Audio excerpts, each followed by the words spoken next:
এটা হচ্ছে আমাদের বাসার প্রথম জোড়া কবুতর। এই বড় যে কবুতরটা সেটা হচ্ছে শুভ্র, সেটার নাম আমি ভালোবেসে রেখেছিলাম শুভ্র।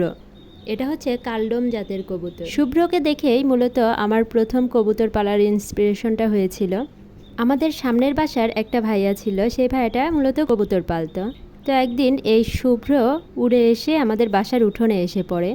তখন শুভ্র অনেক ছোট ছিল, ডানাটা বাঁধা ছিল, তো ও উঠতে পারছিল না, আমাদের বাসার উঠানে চলে এসেছিল। তো আমরা ভেবেছিলাম কার না কার কবুতর, আমরা রেখে দিয়েছিলাম। পরবর্তীতে যখন জানতে পারলাম যে এটা আমাদের সামনের বাসার ভাইয়ের কবুতর, তখন দিয়ে এসেছিলাম। কিন্তু মনে মনে ওকে রাখার একটা ইচ্ছা আমার খুব করে হয়েছিল। তখন আমি ভাইয়াকে বলেছিলাম যে ভাইয়া, আমি এই কবুতরটাকে নিতে চাই, এর যদি জোড়া থেকে থাকে তাহলে সেটাকেও আমি নিতে চাই। তো ভাইয়া বলল আচ্ছা ঠিক আছে। তো সেই কবুতরটা ভাই আমাকে দিয়েছিল। তারপর থেকে এটাই হচ্ছে মূলত প্রথম জোড়া কবুতর।